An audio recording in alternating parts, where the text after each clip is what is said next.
بر محمد وآل محمد صلوات.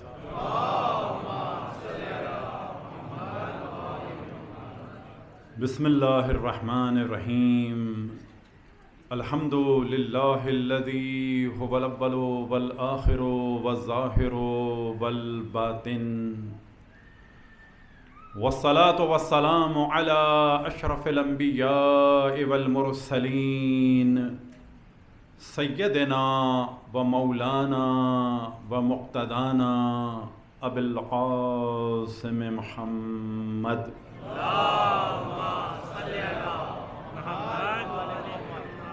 وعلى أهل بيته الطيبين الطاهرين المعصومين سيما بقية الله في الأراضين مهدي المنتظر أرواحنا وأرواح العالمين لتراب مقدمه الفداء ولعنة الله على أعدائهم ومنكر فضائلهم وغاصب حقوقهم إلى قيام يوم الدين. وقال الله تعالى وهو أصدق القائلين لن تنالوا البر حتى تنفقوا مما تحبون وما تنفقوا من شيء فإن الله به عليم. صدق الله العلي العظيم. بر محمد وآل محمد صلوات.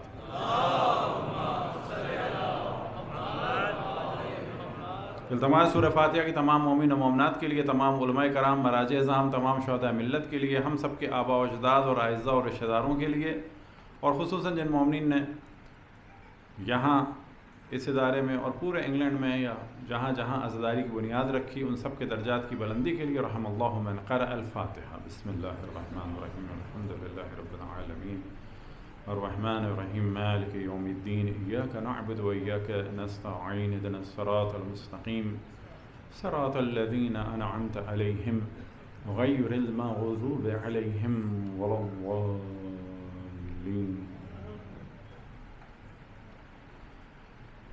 گزارش ہے ایک دفعہ صلوات کی اس نیت سے کہ امجد ترمذی صاحب اور علی کاظمی جو نوحہ خان ہیں وہ بیمار ہیں، ان سب کی شفا یابی کے لیے بر محمد وآل محمد صلوات.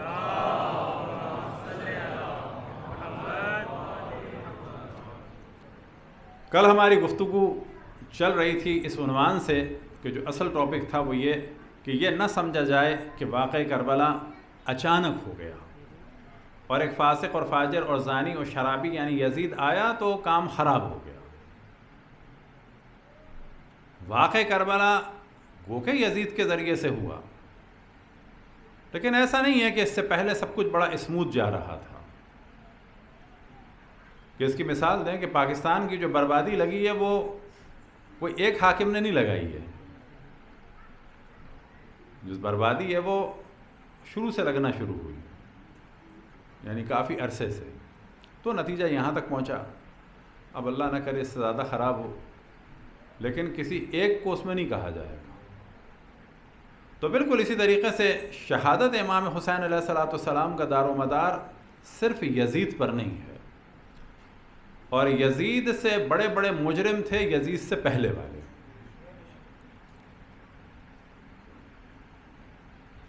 تو کل تک ہم نے توجہ دلائی کہ عالم اسلام میں نفاق عروج پہ تھا، لیکن بعد اشرف الانبیاء کیا کہا گیا کہ سب کے سب مومن ہیں. قرآن کے اور تعلیمات رسول اللہ کے بالکل خلاف ایک نئی بات بنائی گئی کہ جس نے بھی اشرف الانبیاء کو دیکھ لیا وہ صحابی ہو گیا، اور جو بھی صحابی ہے وہ اتھارٹی ہو گیا. اور کلہم عدول، قرآن کہہ رہا ہے سب کے سب مومن اور عادل نہیں ہیں.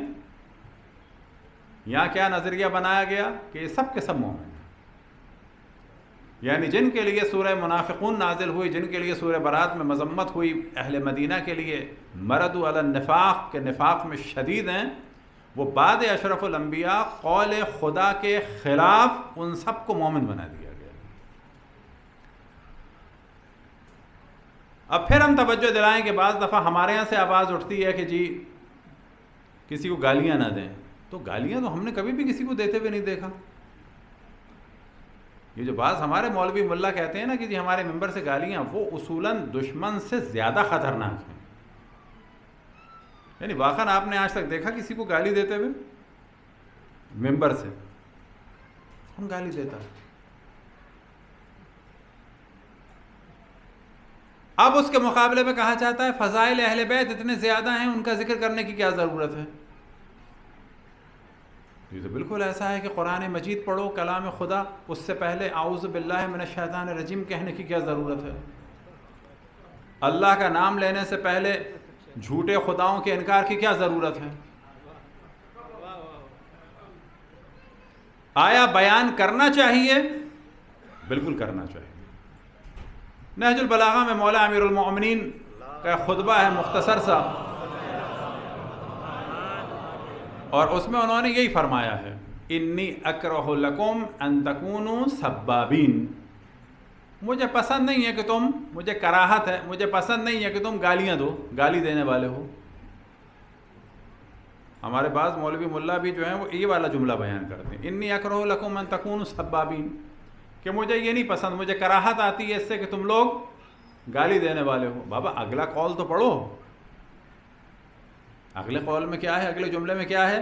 لَكِنَّكَ لَوْ وَصَفْتُمْ أَعْمَالَهُمْ وَذَكَرْتُمْ أَحْوَالَهُمْ كَانَ أَسْوَبًا، لیکن اگر تم ان کے اعمال کو بیان کرو اور کیا کرو، ان کا حال بیان کرو، یعنی کیا کیا انہوں نے، تو یہ بہترین قول ہوگا۔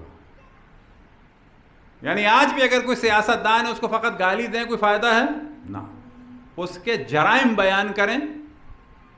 بس مولا امیر المومنین سے پوچھا جائے آج کے دور میں کسی سیاست دان کو گالی دی جائے تو کہا جائے گا نا گالی دینا اچھی بات نہیں ہے، تو پھر چھوڑ دیا جائے اسے؟ نہ، اس کے اعمال بیان کیے جائیں کہ اس نے کیا کیا ہے، اس کا حال بیان کیا جائے۔ اور یہی وہ کام ہے کہ جو ہمارے یہاں عزاداری میں ہوتا ہے۔ اگر یہ نہ ہوتا تو آج یزید بھی بہت بلند مقام پر فائز کر دیا گیا ہوتا۔ بعض دفعہ لوگ سوچتے ہیں ایسا پاسبل نہیں ہے نا، اہل حدیث اس کو بہت احترام دیتے ہیں۔ اب گو کہ اہل حدیث میں ڈویژن ہو چکی ہے، اہل حدیث، حسینی اہل حدیث اور یزیدی اہل حدیث۔ اللہ کا شکر ہے وہاں بیداری آ گئی ہے، ماشاءاللہ آپ نے بہت اچھا پڑھا، اللہ آپ کی توفیقات میں اضافہ فرمائے، آپ نے بھی بچے بہت اچھا پڑھا اور باقی حضرات نے بھی۔ تو اہل حدیث ڈیوائیڈ ہو چکے ہیں۔ البتہ یہ موضوع ہمارا نہیں ہے لیکن اس کو ہم ڈسکس کر دیں کہ اہل حدیث عام طور پر آپ کو بلکہ نا اہل حدیث، اب اگر کوئی ہو تو کوئی برا نہ مان جائے، پنجاب میں لطیفے بھی بنتے ہیں شیخوں پہ۔ البتہ شیخ دو طرح کے، ایک وہ ہیں جو 46 میں جن کی مرکز شہر میں دکانیں تھیں 47 میں مسلمان ہو گئے، اور یہ سب کے سب بنی اور کھتری تھے۔ یہ جو پنجاب میں رہتے ہیں وہ جانتے ہیں، یہ سب کے سب بنی اور کھتری تھے۔ اچانک 47 میں جی مسلمان ہو گئے، اور مسلمان ہو کے نہ دیوبندی بنے، نہ بریلوی بنے، اہل حدیث بنے، اور شیعہ بھی نہیں بنے۔ شیعہ یوں نہیں بنے کہ انہیں پتا تھا پھر مارے جائیں گے۔ بریلوی کیوں نہیں بنے کہ 46 سے پنجاب میں قتل عام شروع ہو چکا تھا، پورے پاکستان کے اس علاقے میں۔ یہ جو کہتے ہیں نا سکھوں نے قتل عام شروع کیا، جھوٹ ہے بہت بڑا۔ پہلے 46 سے اس پورے پاکستان کے خطے میں، لاہور میں، پنڈی میں، گاؤں میں، دیہات میں، مانسیرا میں، ایبٹ آباد میں، مختلف علاقوں میں، سرحد میں، مختلف علاقوں میں قتل عام شروع ہو چکا تھا، 46 سے ہو چکا تھا۔ سکھوں نے قتل عام شروع کیا ہے 17 اگست 1947 سے، جب پاکستان بننے کا اعلان ہو گیا اس کے 3 دن کے بعد جب خبر عام ہو گئی، یہ پھر قتل عام شروع ہوا ہے۔ مارے ہمارے والوں نے 6، ہمارے والوں نے 4 مارے، انہوں نے 6 لاکھ مارے۔ مارے انہوں نے زیادہ، لیکن ابتدا کی ہے، یاد رکھیں مسلمانوں نے، یہ جھوٹ ہے کہ سکھوں نے کیا ہے۔ تو یہ لوگ کھتری تھے عام طور پہ، اور یہ اپنی دکانیں بچانے کے لیے، ان میں آپ کو اکثر کو نظر آئے گا کہ ان کی 100 سال پرانی دکانیں ہیں، مرکز شہر میں ہیں، یہ سب بنیے تھے، کھتری تھے۔ ان میں سے ایک بہت بڑی تعداد، آپ کو تعجب ہوگا، بڑے مذہبی بنتے ہیں، 80s تک ان کے پاس دادی دادا خصوصاً خواتین ہندو تھیں، یہ سب کے سب بنیے تھے. تو ان میں ایک عجب بغض ہے، نہ ان سے فضائل رسول اللہ برداشت ہوتے ہیں، یہ کوئی ہماری رائے نہیں ہے، بریلوی دیوبندی بھی کہتے ہیں اہل حدیث سے نہیں فضائل برداشت ہوتے رسول اللہ کے، اور نہ فضائل اہل بیت تو بالکل برداشت نہیں ہوتے. لیکن اللہ کا شکر ہے ابھی ڈیوائیڈ ہو گئے حسینی اہل حدیث اور یزیدی اہل حدیث. صلوات پڑھیں بر محمد و آل محمد. تو سوال یہ پیدا ہوتا ہے کہ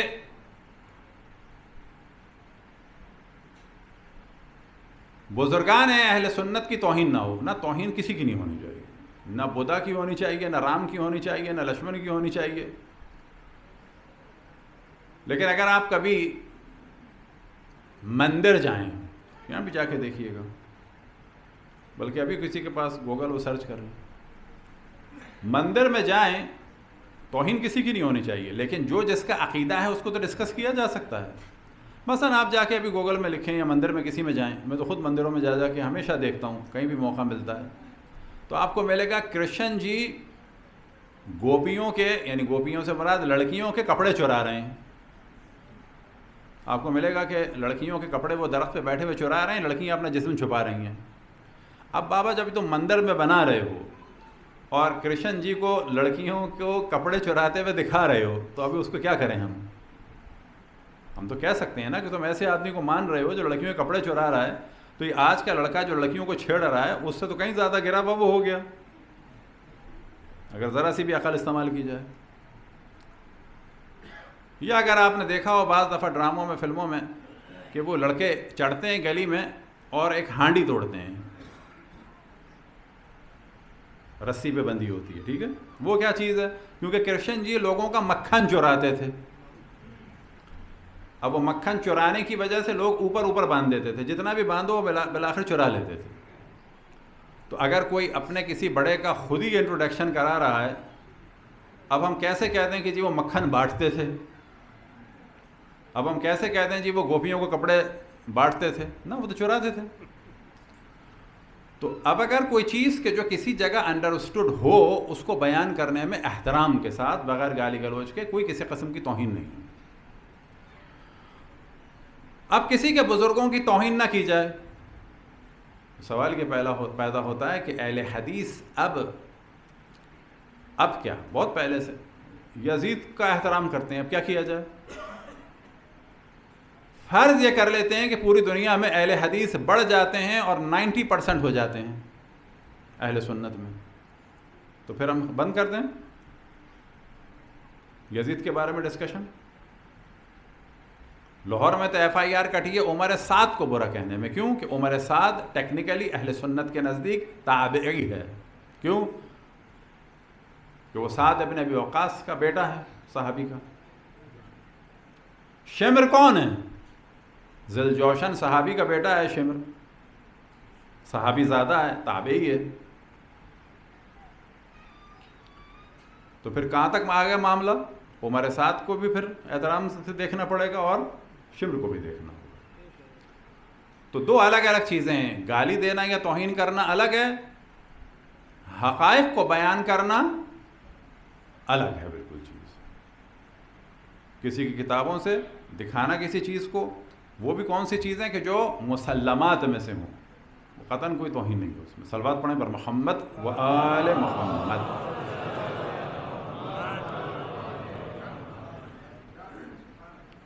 ہمارے ایک پرانے دوست کے صاحبزادے یہاں ہیں، انہوں نے بتایا کہ ان کا انتقال ہو گیا کچھ عرصے پہلے. طاہا موسوی صاحب ان کے درجات کی بلندی کے لیے بر محمد و آل محمد صلوات.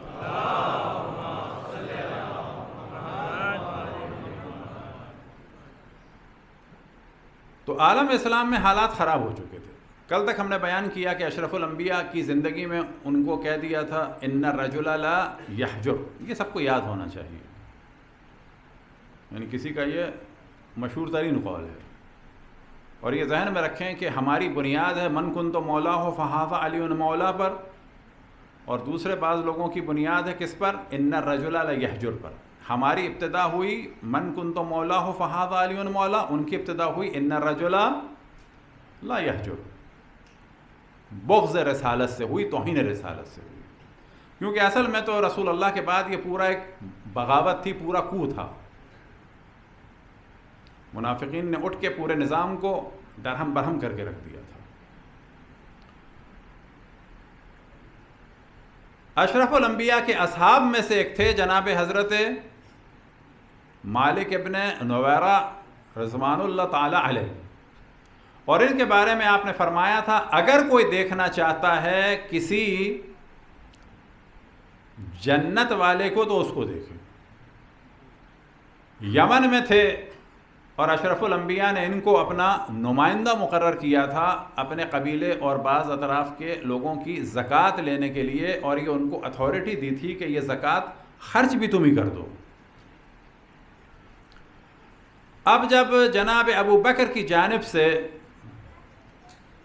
خالد ابن ولید کو بھیجا گیا زکوٰۃ لینے کے لیے، تو جناب حضرت مالک ابن نویرہ رضوان اللہ تعالی علیہ نے ان لوگوں کے آنے کی خبر سن کر، کیونکہ وہ پہلے ہی منع کر چکے تھے ہم نہیں دے رہے، وہ یہ کہتے تھے کہ بھئی غدیر میں تو علی کا سنا تھا، یہ کس کا نمائندہ آ رہا ہے؟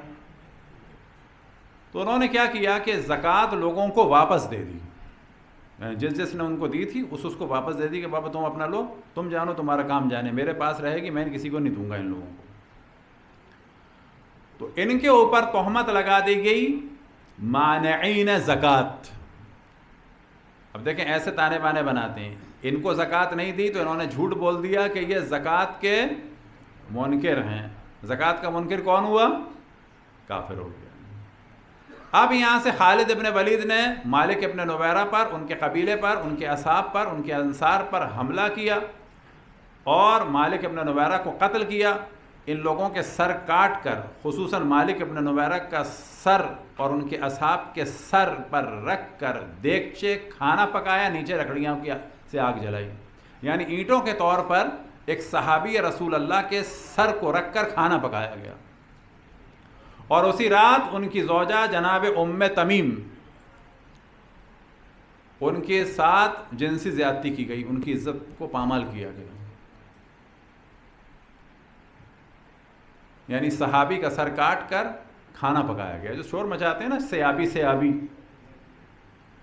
جن کو صحابہ کہنا بھی نہیں آتا صحیح، سیابہ کا شور مچانے والے، پوچھو مالک ابن نویرہ بھی تو صحابی تھے۔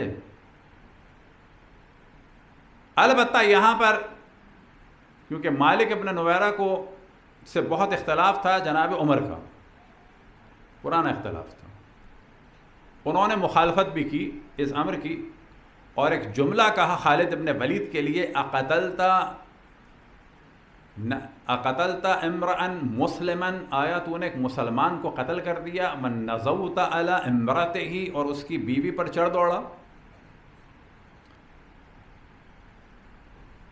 اور نزو کے معنی ہے جس طرح سے گھوڑے گھدے اس کام کو انجام دیتے ہیں، یعنی جناب عمر نے بڑی مذمت کی اس کی، اور اس کے بعد کہا کہ تجھے رجم کرنا چاہیے، تجھے قتل کرنا چاہیے پتھر مار مار کے، تو زانی ہے۔ لیکن جناب ابو بکر کی روش یہ تھی کہ وہ اپنے افراد کو کہ جو ان کے لیے کام کرتے تھے، یہ باقاعدہ تاریخ ابن کثیر میں ہے کہ وہ اپنے کام والوں کو وہ جو بھی جرم کر دیں سزا نہیں دیتے تھے، اور جو کچھ خالد ابن ولید نے کیا تھا وہ در حقیقت جناب ابو بکر کا پہلا آفیشیل اسٹیٹمنٹ تھا، اس کے حساب سے کیا تھا۔ وہ اسٹیٹمنٹ کیا تھا کہ جہاں بھی جاؤ اگر اذان نہ سنو تو ان پر حملہ کرو، شن الغارتا، قتل کر دو ان کو، اور اگر وہ نماز پڑھیں اور اگر اذان دیں، اگر اذان نہ ہو تو قتل کر دو۔ اچھا اب کیا ہے؟ اذان دیں یعنی ایک آدمی اذان دے دے اور وہ قریے والے نماز نہ پڑھیں تو شن الغارتا، غارت کرو ان کو، قتل عام کرو، اور اگر نماز پڑھ لیں تو ان سے زکوٰۃ لو، اور خدا کی قسم اگر کسی نے مجھے بکری کا بچہ بھی نہیں دیا تو میں ان کو قتل کروا دوں گا، اور اگر یہ زکوٰۃ نہ دیں، بکری کے بچے سے کیا مراد؟ کیونکہ بکریوں کی بھی زکوٰۃ ہوتی ہے، جانور میں چھوٹی ترین زکوٰۃ کس کی تھی؟ بکری کے بچے کی تھی۔ اونٹ کا بچہ، گائے کے بچے، بکری کے بچے. اگر کسی نے مجھے بکری کا بچہ بھی نہیں دیا تو اس کو قتل کرا. تو اس کے بعد تم نماز انہوں نے پڑھ لی، کوئی بات نہیں، اب ان سے کو زکوٰۃ دو. اگر یہ زکوٰۃ نہ دیں تو شن الغارتا، انہیں حملہ کرو، اچانک قتل کر دو، مار دو، اور جو چاہے کرو، اجازت ہے، جو چاہے کرو اگر زکوٰۃ نہیں دی. تو خالد ابن ولید نے جو کچھ کیا وہ اتنا عادلانہ نظام کا تقاضا تھا کہ جو ان کا پہلا اسٹیٹمنٹ تھا، پہلا اسٹیٹمنٹ آفیشیلی، عدل و انصاف سے بھرپور. اور پھر ایک بڑی تعداد میں عالم اسلام میں جو قتل عام ہوا وہ مانعین زکوٰۃ کا تھا، وہ منکرین زکوٰۃ نہیں تھے، یاد رکھیں. ان کو زکوٰۃ نہیں دے رہے تھے. وہ کون لوگ تھے کہ ہم نے سنا علی ابن ابی طالب تو ان کی جانب سے نمائندہ آنا چاہیے، یہ کس کا نمائندہ آ رہا ہے، یہ کون آدمی ہے، اس کو تو نہیں جانتے. اور بعد میں مالک ابن نویرہ کے بھائی تھے متمم، وہ نابینا تھے اور اپنے بھائی کے مصائب پڑھتے تھے، اور پھر بیت المال سے ان کا خون بہا دیا گیا، دیت دی گئی. لہذا یہ بالکل ایک کھلا ڈسکشن ہے کہ وہ مسلمان تھے، مسلمان مارے گئے، لہذا ان کی باقاعدہ دیت دی گئی. لیکن پرابلم کیا تھا، علی ابن ابی طالب کے چاہنے والے تھے.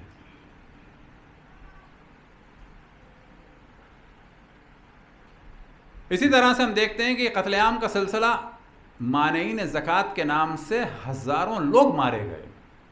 کب؟ 11 ہجری میں فوراً قتل عام شروع ہو گیا تھا. اور بڑے فخر سے کہا جاتا ہے کہ جنہوں نے مانعین زکوٰۃ کے خلاف جنگ کی. یہ مانعین زکوٰۃ کون تھے؟ کہ جن کا صرف ایک اعتراض تھا کہ بابا ہم نے غدیر میں سنا علی ابن ابی طالب ہوں گے، ان کا نمائندہ آتا ہم دے دیتے، یہ کس کا نمائندہ آ رہا ہے، ہم نہیں دیتے. ان سب کو کافر بنا کے مارا. خصوصاً کس کو؟ صحابی رسول اللہ صلی اللہ علیہ وآلہ وسلم جناب حضرت مالک ابن نویرہ. اب یہ ایسا ڈسپیوٹ ہے کہ اس کو کہیں بھی آپ لکھیں تو یہی آئے گا جو ہم آپ کو بتا رہے ہیں.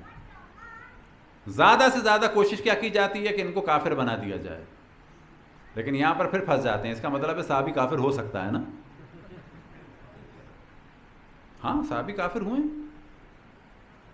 مثال کے طور پہ آپ کو تعجب ہوگا کہ عبید اللہ ابن جہش، اور یہ رسول اللہ صلی اللہ علیہ وآلہ وسلم مولا امیر المومنین کے پھوپھیزاد بھائی بھی تھے، صحابی بھی تھے. اور یہ جو ہجرت کی فضیلتیں بیان کی جاتی ہیں، پہلی ہجرت کرنے والے تھے اور حبشہ گئے تھے. حبشہ کہاں پر؟ یہ ابیسینیا. اور وہاں پر جا کے اسلام تو کیا پھیلاتے، خود ہی عیسائی ہو گئے تھے. اور ان کی بیگم کون تھی، ان کی زوجہ کون تھی؟ ام حبیبہ. کیونکہ وہ عیسائی ہو گئے تھے اور اپنی بیگم سے کہہ رہے تھے تم بھی عیسائی ہو جاؤ، وہ عیسائی نہیں ہوئیں تو ان دونوں میں جدائی ہوئی. پھر جو یہ ہجرت سے واپس آئیں جناب ام حبیبہ، تو اشرف الانبیاء سے ان کا عہد ہوا. تو اب اگر آپ کو نام یاد نہ رہے عبید اللہ ابن جہش، تو کم سے کم ذہن میں رکھیں کہ ام حبیبہ کے شوہر صحابی تھے، ہجرت کر کے گئے تھے حبشہ میں. جا کے بجائے توحید کو بیان کرتے، نبوت کو بیان کرتے، وہ خود عیسائی ہو گئے تھے. ماتا نصرانین، عیسائی ہو کے مرے تھے. تو مالک ابن نویرہ کا مسئلہ اتنا خطرناک ہے کہ یہاں پہ سوال کیا جائے کہ چلو جی مان لیا مالک ابن نویرہ نے اسلام چھوڑ دیا تھا، اسی وجہ سے مارا نا خالد نے، صحیح ہے. اس کا مطلب ہوا کہ رسول اللہ جس کو یہ کہیں کہ اس سے جنت کی خوشبو آ رہی ہے، اس کو اپنا نمائندہ بنائیں، اور وہ صحابی تو تھا نا 100%. اس کا مطلب ہے کہ صحابی کافر ہو سکتا ہے. رسول اللہ صلی اللہ علیہ وآلہ وسلم کے بعد بھی کافر ہو گیا. آپ نے قتل کر دیا، بہت اچھا کیا، لیکن یہ تو مانو نا کہ ہو سکتا ہے.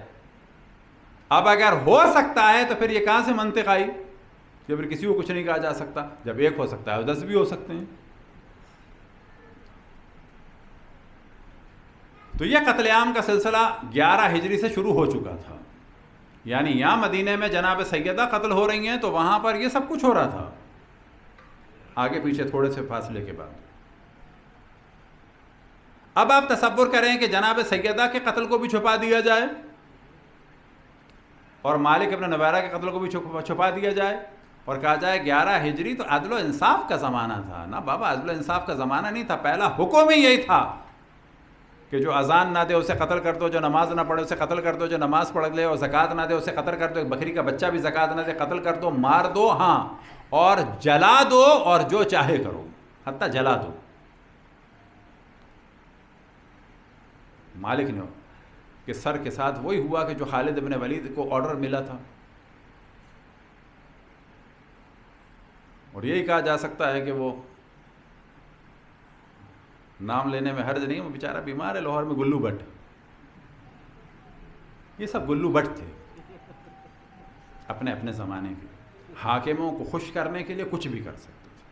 بس حاکم نے کہہ دیا مار دو، جلا دو، قتل کر دو، وہ انہوں نے کر دیا. آج مرثیہ بھی پڑھا گیا اور حضرت مسلم کا بھی ہمیں ذکر کرنا ہے، ان کے بچوں کا بھی تھوڑا سا ذکر ہوگا. اب آپ کو توجہ دلائیں کہ معاویہ کا ایک جلاد تھا، بلکہ اور مثلا بہت مسائل، اصل میں تو پورا اشرہ یہ کہ ہو جانا چاہیے کہ واقع کربلا سے پہلے کے مظالم. خالد ابن ولید کو جب جناب عمر نے بھیجا کہاں پر؟ ایران، تو اس نے ہزاروں کی تعداد میں جو ایرانی گرفتار ہوئے، اسلام کا حکم کیا ہے کہ اسیر کو قتل نہیں کر سکتے.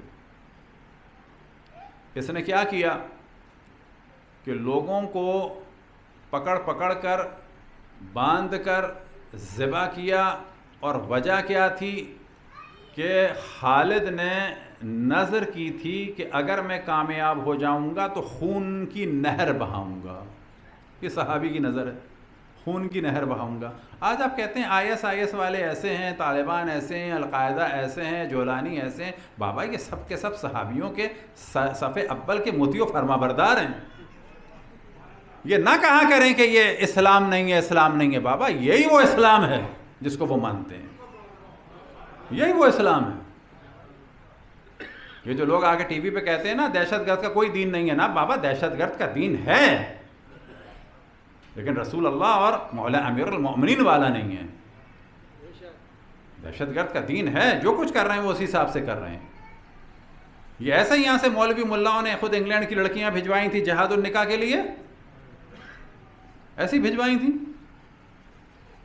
کسی پان والے نے بھجوائی تھیں یا کہ مولویوں نے بھجوائی تھیں؟ یہ تو آپ کے انگلینڈ سے گئی ہیں ہزاروں لڑکیاں، ہزاروں تو نہیں، خیر درجنوں لڑکیاں، جن میں بنگائی لڑکی کا ابھی تک کیس چل رہا ہے، اس کو آنے نہیں دے رہے. کس نے بھجوائی تھی؟ مولویوں نے بھجوائی تھی. کیوں بھجوائی تھی؟ بابا جس کو وہ فالو کر رہے ہیں وہاں پر یہ سب کچھ چلتا تھا، چلتا ہے، اور باقی وہ بھی چلتا ہے جو مدرسوں میں ہو رہا ہے، وہ سب چلتا ہے. تو خالد ابن ولید نے نظر مانی تھی کہ اگر میں کامیاب ہو گیا تو خون کی نہر بہاؤں گا. اب یہ ذبح کیے جا رہا تھا لوگوں کو اور خون بہانے کی کوشش کر رہا تھا اور خون بہہ نہیں رہا تھا. یہاں تک کہ جو ساتھی تھے وہ بھی اصحاب، انہوں نے کہا کہ یا امیر ان سب کو بھی قتل کر دیا جائے، پورے ایرانیوں کو، تو بھی خون بہے گا نہیں. آپ کی نظر پوری ہو جائے گی، جتنوں کو مار دیا ہے پر اس پر پانی ڈال کے بہا دیں. تو پھر اس خون پر پانی ڈال کر مشکوں سے اس کو اتنا بہایا گیا، تو اس طریقے سے اس صحابی کی نظر پوری ہو گئی. اب آپ کہتے ہیں جی اسلام کی انسلٹ ہو رہی ہے. بعض دفعہ لوگوں کو برا لگتا ہے کہ جی اسلام تلوار سے پھیلا. نہ بابا، اکثر ادیان تلوار سے پھیلے، کوئی شک ہی نہیں ہے اس میں. یہ سارے یہاں پیگنز تھے، رومن امپائر نے سب تلوار سے دین پھیلایا ہے کسی کو شک اس میں؟ اشرف الانبیاء کے بعد یہ جو کہا جاتا ہے مولا امیر المؤمنین نے اپنے زمانے میں فتوحات نہیں کی، نہ مولا امیر المؤمنین فتوحات کے فیور میں ہی نہیں تھے، وہ تبلیغ کے فیور میں تھے. جن کو فتوحات کہا جاتا ہے وہ قتل عام کا بازار تھا. یا جیسے آج کل روتے ہیں بعض لوگ، دیوانگی لگتی ہے مجھے تو، جی ہائے وہ اسپین نکل گیا. بابا اسپین تمہارے باپ کا تھا؟ ہائے غرناطہ نکل گیا. کیا مسلمانوں کا تھا؟ بنو امیہ کے بعض دہشت گرد وہاں پہنچے تھے، وہاں پر انہوں نے قتل عام کر کے لے لیا. تمہاری پاور تھی، تم نے لے لیا، ان کی پاور آئی، انہوں نے نکال دیا. کون سا اسلام؟ غرناطہ اسپین پاکستان میں جی قربانیاں دے کے بنائے. کون سی قربانیاں؟ تم نے قتل عام کیا ادھر سے، انہوں نے قتل عام کر دیا. تو ڈاکومنٹیشن سے پرابلم ہونے نہیں چاہیے تھا. یہ جھوٹ ہے قربانیاں دے کے بنانا. آپ نے دہشت گردی 46 سے شروع کی، انہوں نے 47 میں شروع کر دی. آپ نے 4 مارے، انہوں نے 6 مار دیے، کیونکہ ورلڈ وار کے بعد پنجاب کے لوگوں کے پاس اسلحہ زیادہ تھا، وہ زیادہ پاورفل تھے، زیادہ ان کے پاس طاقت تھی. تو یہ جھوٹ کے ذریعے سے تاریخ نہیں چلتی. صلوات پڑھیں پر محمد والے محمد. میں بعض دفعہ کہتا ہوں مومنین سے ایک سیریس بات کرنی ہے، اور وہ یہ ہے کہ آگے آ جائیے. کیونکہ بعض دفعہ جب کہتے ہیں آگے آ جائیں تو لوگ اس طرح سے صرف ایسے ہوتے ہیں. تھوڑا سا اور اگر آگے آ جائیں.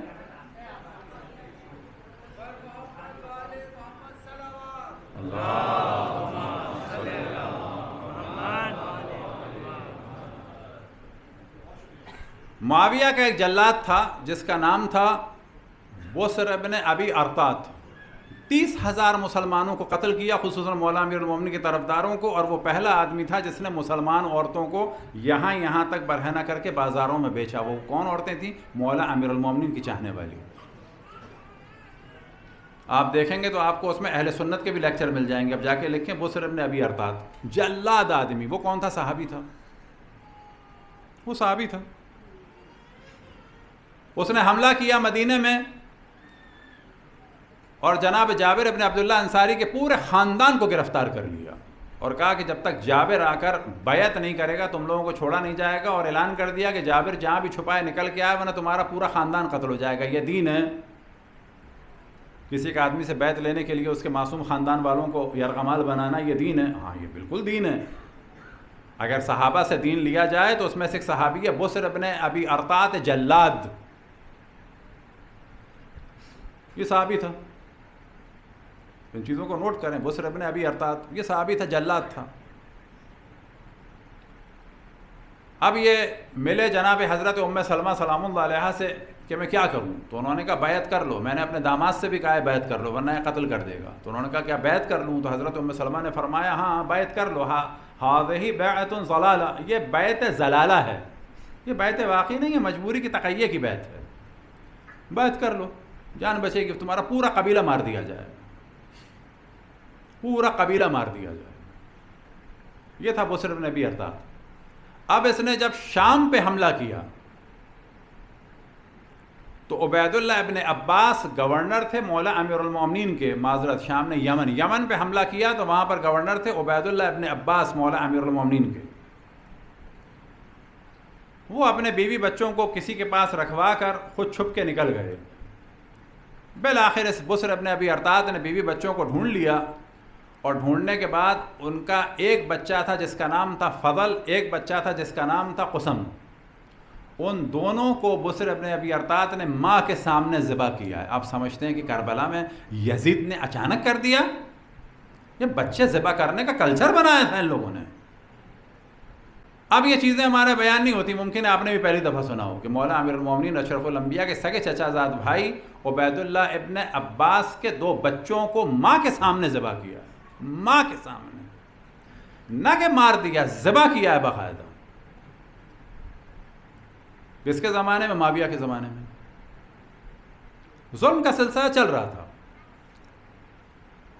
انہی مظالم میں سے ایک ظلم کیا تھا کہ فدق جو پہلے والوں نے چھینا تھا یہ کہہ کے کہ بیت المال ہے اور صدقہ ہے، اور تیسرے سیاسی خلیفہ نے وہ فدق دے دیا تھا کس کو؟ اپنے داماد اور چچا زاد بھائی مروان ملعون کو.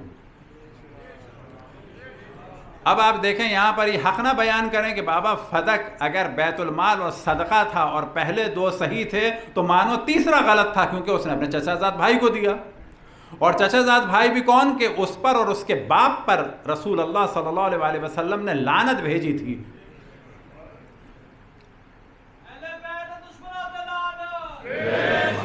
اور مدینے سے نکال دیا تھا. نہ پہلے سیاسی خلیفہ کی جرت ہوئی مروان کو اور اس کے باپ کو مدینے بلانے کی، نہ دوسرے کی ہوئی، کیونکہ ان کو نکالا تھا لعنت بھیج کے. اور شاید یہ وجہ ہو کہ بنو امیہ کے اس والے پارٹ نے اہل بیت پر بڑا ظلم کیا ہے، کیونکہ مروان بھی بنو امیہ میں سے تھا، اور یزید کے بعد مروان و آل مروان کی حکومت تھی، تھے بنو امیہ لیکن یہ والے خاندان تھا مروان کا. تو جناب عثمان نے فتق اٹھا کے دے دیا تھا کس کو؟ مروان کو.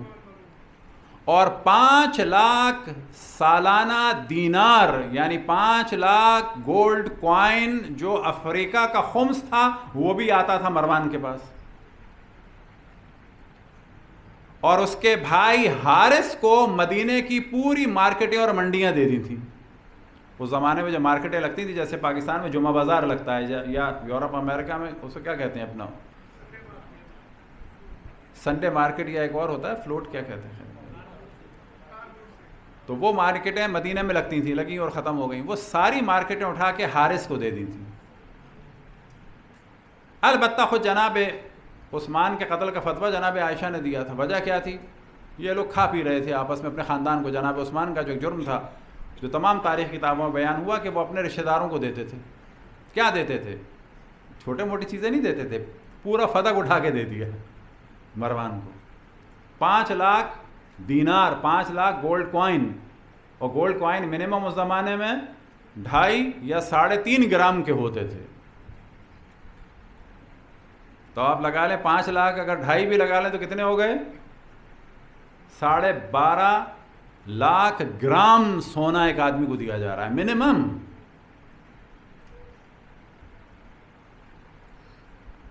اور فتق جناب سیدہ کا وہاں پر دے دیا. تو مختلف طریقے سے ظلم کا سلسلہ، ظلم کا بازار گرم تھا. یہ تصور کرنا کہ بالکل اسموتھ چل رہا تھا یہ بدترین جرم ہے اور مجرموں کا دفاع ہے. صلوات پڑھیں بر محمد و آل محمد. اب اللہ کا شکر ہے مثال کے طور پر پورا ہمارا لیکچر اس بارے میں کہ جناب عثمان نے فتق جو ہے مروان کو دے دیا تھا. جب ہم نے بنایا تو بعض ہمارے لوگوں نے کہا کہ آپ توہین کر رہے ہیں، لیکن ہم نے دیکھا اس کے 1-1.5 ہفتے کے بعد انڈیا سے 1-2 اہل سنت علماء نے اس پر ڈسکشن کیا. یہ چیز چھپی ہوئی تھی. یہ کون بتائے گا بابا؟ فتق کو لے لیا 2 افراد نے یہ کہہ کے کہ یہ صدقہ ہے اور بیت المال میں جائے گا، تو پھر ماننا ہوگا یا وہ صحیح تھے یا یہ صحیح تھے، یا وہ صحیح تھے یا یہ صحیح تھے، یا وہ غلط تھے یا یہ غلط ہیں. یہ دونوں کے دونوں بیک وقت صحیح نہیں ہو سکتے. اور یہی وہ منطق ہے جو اہل بیت علیہم الصلاۃ والسلام نے دی اور ہمیشہ اس جانب توجہ دلائی کہ حقائق کو بیان کرو. ائمہ علیہم السلام کے اصحاب ہمیشہ حقائق کو جا کے بیان کرتے تھے لیکن علمی طریقے سے. منع ہے غیر منطقی طریقے سے گالی دینا، وہ کسی کو بھی غلط ہے، وہ کوئی آج بھی فائدہ نہیں ہے. آج مثال کے طور پر آپ کہیں کسی کے لیے بھی کہ یہ ایسا یہ ویسا گندی گالیاں دیں، اس سے کوئی نتیجہ نہیں ہے، لیکن آپ بیان کریں کہ اس کے جرم کیا ہیں. لَكِنَّكَ لَوْ وَصَفْتُمْ أَعْمَالَهُمْ وَذَكَرْتُمْ أَحْوَالَهُمْ كَانَ أَصْوَبَ مِنَ الْقَوْلِ. بس بہترین گفتگو کیا ہے کہ ان کے اعمال بیان کرو اور ان کا حال بیان کرو. صلوات پڑھیں بر محمد و آل محمد. ایک نعرے کا ہم بعض دفعہ کہتے ہیں اور وہ شروع ہونا چاہیے صدیق اکبر علی علی، فاروق اعظم علی علی. کوئی ہے دم والا نعرہ لگانے والا؟ صدیق اکبر علی علی، صدیق اکبر علی علی، فاروق اعظم علی علی، فاروق اعظم علی علی. ماشاء اللہ ماشاء اللہ. یا علی یا علی. جناب حضرت مسلم کے بارے میں گفتگو ظاہر ہے کہ وقت بھی کم ہے، موضوعات بھی زیادہ ہیں. اب انشاءاللہ کل سے کچھ مولا امیر المومنین کے فضائل رہیں گے، لیکن واقع کربلا. اب یہ جو ڈسکشن 5 منٹ کریں کہ محرم میں کیا موضوع ہو، یاد رکھیں کہ غدیر کے دن غدیر سب سے اہم موضوع ہے. بعض دفعہ کہا جاتا ہے کیا یہ والے موضوعات اسلام نہیں ہے؟ نہیں بابا، اسلام ہونا الگ بات ہے. حج کی کلاس میں حج بیان ہوگا، عقلی سی بات ہے. ابھی حج کی کلاس میں اگر فرض کریں کہ 3 دن حج کی کلاس ہو اور اس میں حج کے احکام بیان نہ ہوں، اس کے بدلے کیا بیان ہو؟ مثال کے طور پہ نکاح کے مسائل، طلاق کے مسائل، اور آخر میں آپ کہیں کہ مولانا یہ آپ نے کیا پڑھا؟ تم کہوں کہ یہ اسلام نہیں ہے کیا؟ بابا اسلام ہونا الگ بات ہے، دینی مسئلہ ہونا الگ بات ہے۔ عقل یہ کہتی ہے کہ جو زمانہ ہو یا جس چیز کے لیے محفل ہو وہ مقدم ہے۔ بس محرم میں جو سب سے اہم چیز ہے وہ کیا ہے؟ واقعہ کربلا۔ یہ دعا کا موضوع، اخلاقیات کے موضوع سب اچھے ہیں، نصیحتیں بھی اچھی ہیں، لیکن آپ فرض کریں کہ پورا عشرہ ہو جائے کہ شراب کے کیا نقصان ہے، برائی ہے کوئی؟ لیکن کہا جائے گا بالکل ظلم ہے امام حسین پہ، شہدائے کربلا پہ ظلم ہے، ائمہ پہ ظلم ہے۔ پورا عشرہ ہو جائے مثال کے طور پر غیبت اور تہمت اور بد زبانی کے اوپر، کوئی برائی ہے؟ نہ کوئی برائی نہیں، لیکن ہاں برا ہے، یہ اسلام ہے، بالکل اسلام ہے، لیکن یہاں بیان کرنے کا نہیں ہے اس وقت۔ پورا عشرہ بیان ہو جائے نکاح اور طلاق کے اوپر، ہاں تھوڑا تھوڑا بیان ہونے میں حرج نہیں ہے۔ مثال کے طور پر طلاق ہم کتنی بیان کرتے ہیں مجالس میں، کہ جو ہمارے یہاں بھی اہل بیت کو چھوڑ کر جناب عمر کو لوگوں نے مان لیا ہے طلاق کے موضوع میں، ہمارے یہاں بھی نہیں پتہ لوگوں کو۔ اسلام میں یہ تھا کہ ایک طلاق ہو، وہ بھی شرائط کے ساتھ، نہ یہ کہ طاق طاق طاق کہا بقول آسمہ جہانگیر کے کہ یہ کون سا دین ہے، طاق طاق طاق یہ لو 32 روپے اٹھانے۔ وہ کہتی تھی، واقعا صحیح کہتی تھی،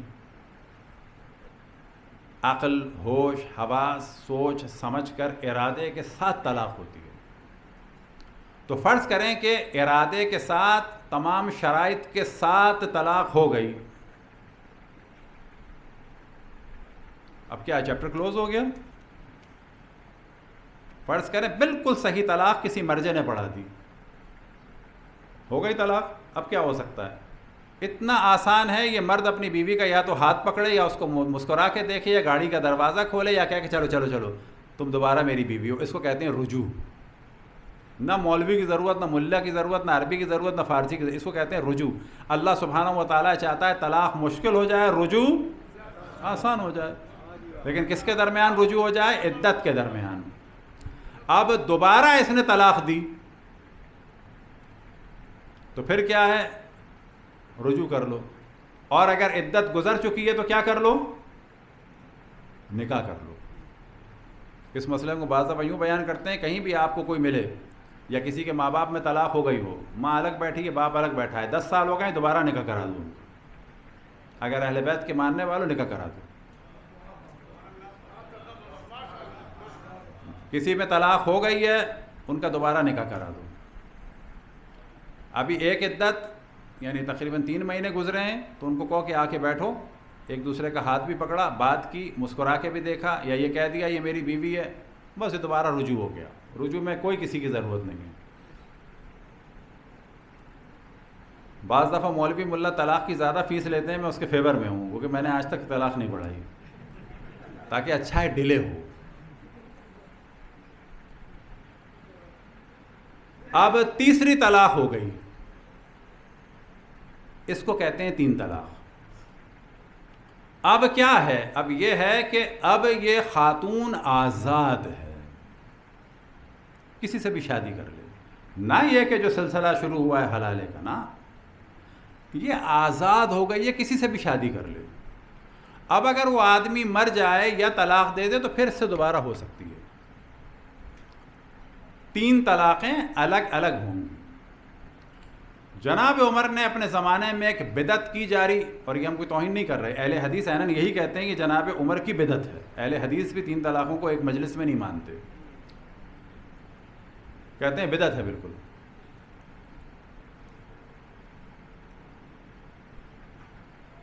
تو اس حد تک اگر بیان ہو جائے تو کوئی حرج نہیں، لیکن فرض کریں پورے نکاح و طلاق کے احکام بیان ہوں، یہ غلط ہے۔ بس محرم میں اصل موضوع کیا ہے؟ یہ تمام جو مصائب پڑے جناب سیدہ سے لے کے آج تک جو مصائب چل رہے ہیں اس کی اصل وجہ ہے مولا امیر المؤمنین علی ابن ابی طالب، صدیق اکبر، فاروق اعظم، یعقوب الدین علی ابن ابی طالب کی امامت کا انکار۔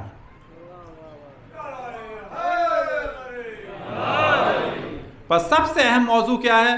یاد رکھیں، اگر امامت مولا امیر المومنین چھپ گئی تو پھر کسی کے کچھ نہیں بچا۔ لہذا پوری دنیا تشیع میں سب سے اہم موضوع کیا ہے؟ امامت مولا امیر المومنین۔ آیا رسالت سے زیادہ مقدم ہے؟ کہا جائے گا نہیں، لیکن مسلمانوں میں امامت کو ڈسکس کرنا زیادہ ضروری ہے، کیونکہ توحید و نبوت کو تو مان رہے ہیں، اختلاف کس پر ہے؟ امامت پر ہے، تو اس کو بیان کرنا ضروری ہے۔ لیکن کیوں ضروری ہے؟ امامت مولا امیر المومنین و فضائل مولا امیر المومنین چھپ گئے تو سب گیا، کچھ نہیں بچے گا۔ اور مصائب میں سب سے زیادہ مصائب کس کے ہیں؟ امام حسین کے۔ اگر یہ مصائب چھپ گئے تو پھر سب کے مصائب چھپ جائیں گے، کوئی نوبت ہی نہیں آئے گی نہ فضائل مولا امام علی نقی کی نہ مصائب امام علی نقی کی۔ اس وجہ سے پوری دنیا تشیع میں سب سے اہم موضوع ہے ولایت مولا امیر المومنین اور شہادت امام حسین، عام دنوں میں بھی۔ بس محرم میں کیا ہو موضوع؟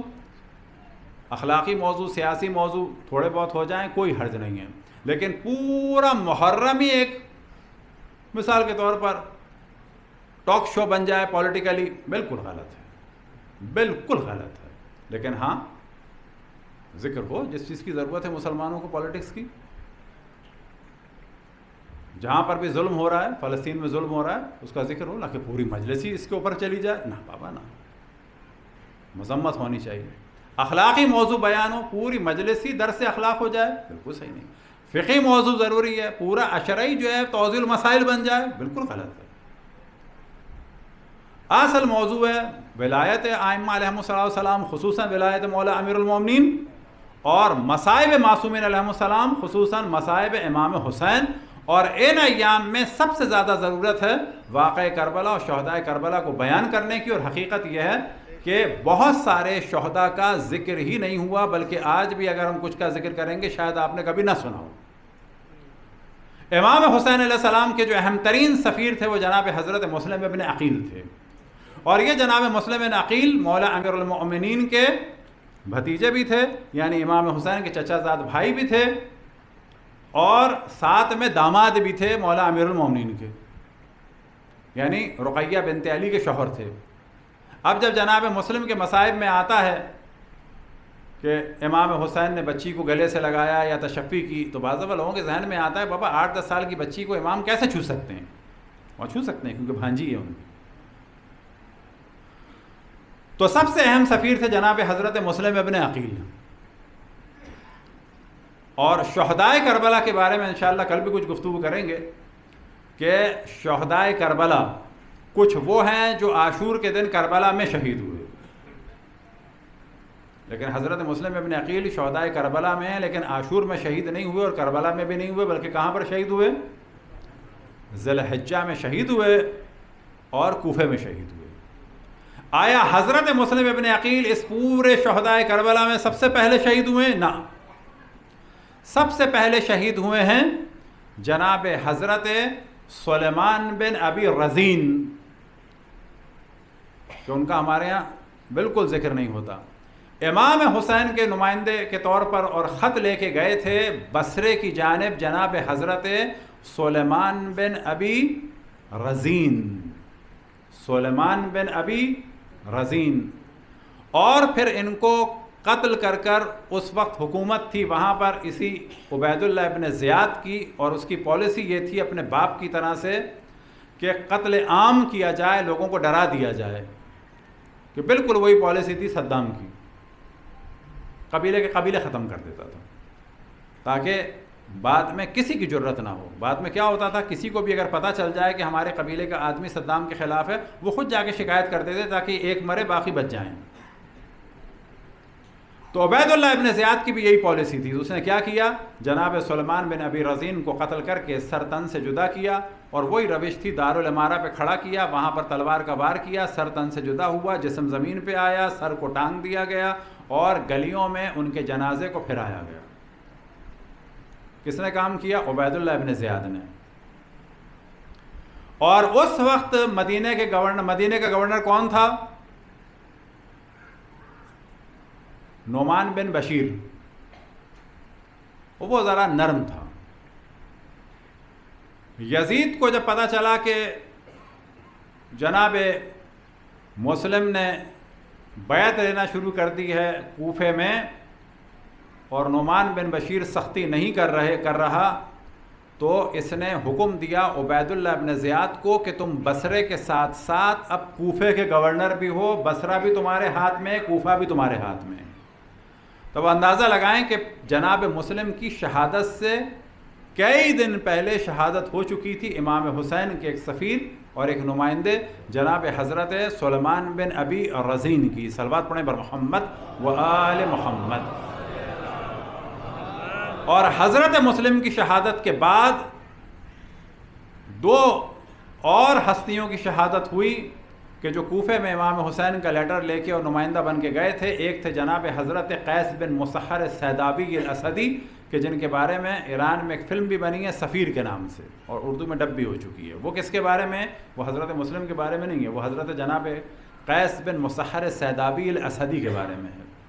انہیں بھی قتل کیا گیا اور اسی طریقے سے قتل کیا گیا. دارالامارہ پہ لے جا کر تلوار کا وار کیا اور بلندی سے ان کا سر بھی نیچے آیا، جسم بھی نیچے آیا، اور پھر اس کے بعد گلیوں میں ان کے جسم کو پھرایا گیا.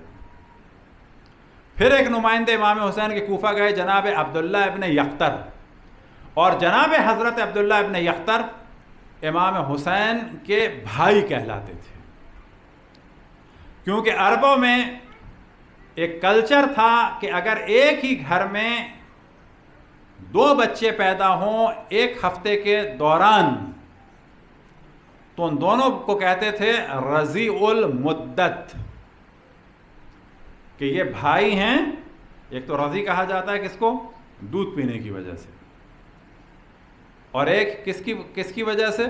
لیکن وہ سگے بھائی نہیں بنتے، دودھ پینے کی وجہ سے محرم بنتے ہیں، لیکن ایک ہی گھر میں دو لڑکی لڑکا اگر پیدا ہوں تو ان کو کہتے تھے کہ مدت کے بہن بھائی ہیں، لیکن ان کی شادی ہو سکتی تھی.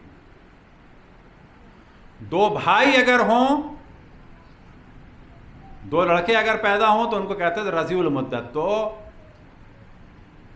عبداللہ کے والد اور والدہ دونوں صحابی اور صحابیہ تھے، اور یہ دونوں مولا امیر المومنین جناب سیدہ کی خدمت کیا کرتے تھے. اور ان کے بچے کی ولادت عبداللہ کی ہوئی بالکل اسی زمانے میں آگے پیچھے جب امام حسین کی ولادت ہوئی، اور امام حسین جناب عبداللہ ابن یختر کو بالکل اپنا بھائی سمجھتے تھے اور بہت زیادہ ان کے گہرے دوست تھے.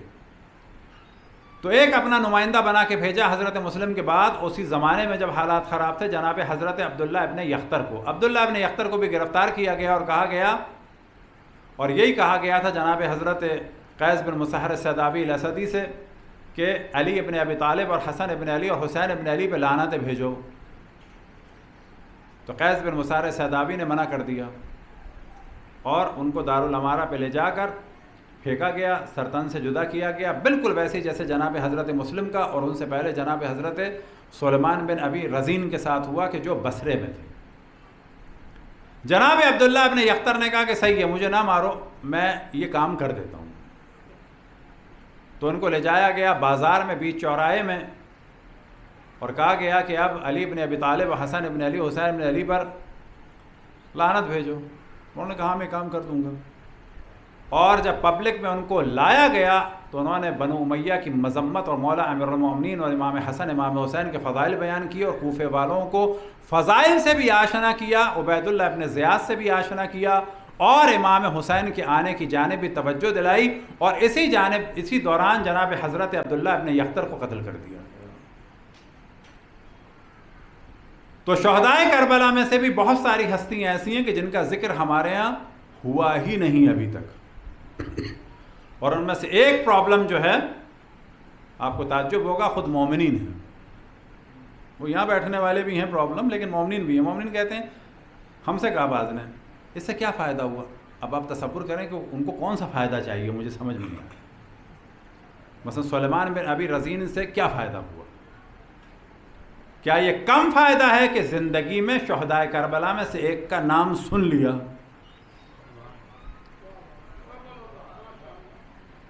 اب ممکن ہے آپ میں سے بھی بہت سارے لوگوں نے نہ عبداللہ ابن رزین کا نام نہ سلیمان ابن ابی رزین کا نام سنا ہوگا، نہ عبداللہ ابن یختر کا نام سنا ہوگا، نہ قیس ابن مسحر سعدابی کا نام سنا ہوگا، لیکن بلا شک ان میں سب سے بلند مقام پر حضرت مسلم ابن عقیل فائز تھے۔ جناب مسلم ابن عقیل کے 2 بچے تھے کہ جن کے بارے میں 3 قول ہیں، کہ جن میں جو سب سے ویک قول ہے کہ وہ حضرت مسلم کے ساتھ گئے تھے۔ نا، ساتھ جانا بالکل ثابت نہیں۔ یہ روضۃ الشہداء میں کہ جو فارسی کا مقتل تھا وہاں پر لکھ دیا گیا، لیکن اس کو تمام بڑے علماء نے رد کیا ہے کہ ایسا نہیں ہے۔ ایک قول یہ کہ یہ جنگ میں گئے اور گرفتار ہو گئے، تو نہیں، اتنے بڑے بھی نہیں تھے۔ جو شیخ صدوق نے بیان کیا کہ جب عصر عاشور ہوئی، عصر عاشور سخت ترین مرحلہ ہے، زندگی رہی، کیونکہ اب تک ہم میں سے کسی کو نہیں معلوم کہ یہ آنے والا عاشور ہمارا آخری ہوگا یا جو گزر گیا وہ آخری تھا۔ دعا ہے کہ اس عاشور کو بھی خداوند تبارک و تعالیٰ اہل بیت کے ذکر کی توفیق عطا فرمائے۔ جب عصر عاشور ہوئی تو قیامت کا جملہ ہے کہ جب بیویاں جمع ہونا شروع ہوئیں اور بچوں کو گننا شروع کیا، تو تصور کریں جملہ کتنا سخت ہے۔ کیا ہوا تھا کہ بیویاں جمع ہونا شروع ہوئیں؟ خیمے جلائے گئے، تعزیانے پڑے، تماچے پڑے، اسی میں بچے شہید بھی ہوئے۔ ان کچھ بچوں کا ذکر اگر زندگی رہی تو جناب حضرت علی اصغر کی مجلس میں بیان ہوگا۔ بچے بھی شہید ہوئے اور کچھ بچے بھاگ گئے دور دور۔ انہی میں سے 2 بچے جناب مسلم کے تھے جو کھو گئے، ایک محمد اور ابراہیم، اور پھر تقریباً 1 سال کے بعد یعنی اگلی ذی الحجہ میں ان کا قتل ہوا اور وہ قید کر دیے گئے تھے۔ اجرکم اللہ۔ تو جناب مسلم کے بچوں کو جو ذبح کیا گیا 61 ہجری میں، تو نہ سمجھیں یہ عالم اسلام میں پہلی دفعہ ہوا۔ ہم بیان کر چکے کہ حضرت عبیداللہ ابن عباس کے بچوں کو، جو مولا امیر المومنین کے گورنر تھے، ان کے بچوں کو بھی ذبح کیا تھا ایک صحابی نے کہ جس کا نام تھا بصر ابن ابی ارطات۔ اجرکم اللہ۔ ایک وقت آیا کہ جناب مسلم کو دارالامارہ کی بلندی پہ لے جایا گیا۔ اب جناب مسلم کو ہم تسلی تو نہیں دے سکتے، لیکن اگر قریب ہوتے تو اتنا کہتے کہ یا جناب مسلم، آپ شہید ہو رہے ہیں، لیکن اب آپ کی شہادت کے بعد آپ کی بہنوں کی چادریں نہیں چھنیں گی۔ آپ شہید ہونے والے ہیں، دارالامارہ کی بلندی پہ لے جا کے آپ کے سر کو قلم کیا جائے گا، آپ کے سر کو نیزے پہ بلند کیا جائے گا اور آپ کے جسم کو گلیوں میں کھینچا جائے گا، لیکن آپ کے جنازے پہ گھوڑے نہیں دوڑائے جائیں گے۔ اجرکم اللہ۔ آپ کی نگاہیں لوگوں کی جانب ہوں گی، لیکن حسین کے سینے پہ جب شمر سوار تھا تو زبان حال کے طور پر بیان ہوتا ہے کہ حسین ایک عجب کرب کے عالم میں تھے، کیونکہ نگاہیں تھیں ان خیموں کی جانب کہ جن کو جلایا جانے والا تھا۔ اجرکم اللہ۔ یا جناب مسلم، آپ کے بچے بھی مارے جائیں گے، وہ قید ہوں گے، لیکن جو ستم سکینہ اور رقیہ پہ ہوا اس طرح سے نہ ہوگا۔ اجرکم اللہ۔ یا جناب مسلم، آپ نے مصائب دیکھے، لیکن حسن و حسین نے وہ کچھ دیکھا کہ جو آپ نے نہیں دیکھا۔ زینب اور ام کلثوم نے وہ کچھ دیکھا جو آپ نے نہیں دیکھا۔ وہ کیا کچھ دیکھا کہ ہم نے پہلے بھی توجہ دلائی کہ ہم شروع کے 1-2 دن جناب سیدہ کے مصائب بیان کرتے ہیں۔ جناب زینب اور جناب ام کلثوم، امام حسن امام حسین نے، آپ جانتے ہیں کیا دیکھا؟ اپنی ماں کو دیوار اور دروازے کے درمیان دیکھا، اپنے باپ کے گلے میں رسی کو دیکھا۔ اب ایک وقت آیا کہ جناب سیدہ کی پسلیاں ٹوٹ چکی تھیں اور گھروں میں جاتی تھیں اور لوگوں کو غدیر یاد دلاتی تھیں، لیکن کیونکہ قبیلے کا نظام تھا، جو قبیلے کے سردار نے کہہ دیا پورے قبیلے والے اسی پہ چلتے تھے۔ اجرکم اللہ۔ ایک وقت آیا کہ جناب سیدہ کی ہڈیوں پہ فقط کھال رہ گئی تھی، ہاتھ میں عصا آ گئی تھی، مولا امیر المؤمنین کو جب خبر ہوئی کہ فاطمہ دنیا سے چلی گئیں تو اسد اللہ غالب علی کل غالب فاتح خیبر و بدر و حنین کرار غیر فرار، جب فاطمہ کی خبر سن کے گھر کی جانب دوڑتے ہوئے گئے تو زمین پہ گر گئے۔ پھر ایک وقت آیا کہ جناب سیدہ کی وصیت دیکھی کہ اے علی مجھے رات کی تاریکی میں غسل دینا، مجھے رات کی تاریکی میں حنوط دینا، مجھے رات کی تاریکی میں کفن دینا، مجھے رات کی تاریکی میں دفن کرنا، میرے دشمنوں کو خبر نہ ہونے دینا۔ اب ایک وقت آیا کہ مولا کون فاتح خیبر و بدر و حنین کے گریے کی آواز بلند ہو گئی، اور وجہ کیا تھی کہ جب جناب سیدہ کو غسل دے رہے تھے تو جناب سیدہ کے نیل یا زخم پہ نگاہ پڑ گئی۔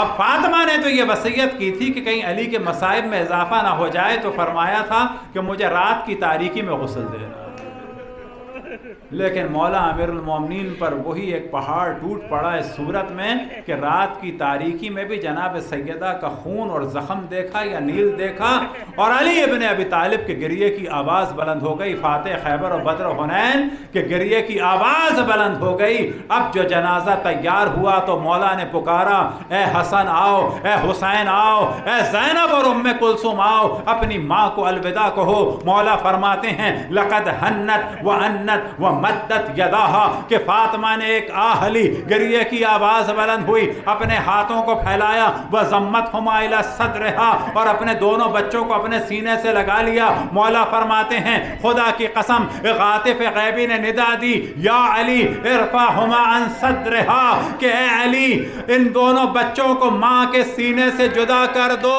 لقد ابکیا ملائکۃ السماء، حسن و حسین کے اس عمل نے آسمان کے ملائکہ کو رلا دیا۔ یا جناب مسلم، آپ کا جنازہ گلیوں میں کھینچا جائے گا، لیکن 11 محرم کو حسین کے جنازے پہ گھوڑے دوڑائے جائیں گے، اور بہنیں آ کر اس جنازے سے لپٹ جائیں گی جس کی پسلیاں پیٹھ سے مل چکی ہیں۔ سکینہ رقیہ سینے پہ سر رکھ کے سو جائیں گی، اور جدا کرنے کے لیے کبھی تازیانے پڑیں گے تو کبھی تماچے۔ یا اللہ، جس نے رسول اللہ جناب سیدہ اور ائمہ پہ ظلم کیا ان سب پہ لعنت فرما۔ جو بھی عقل و شعور اور علم کے بعد بھی ان دشمنوں سے محبت کرے ان پہ بھی لعنت فرما۔ ماتم حسین۔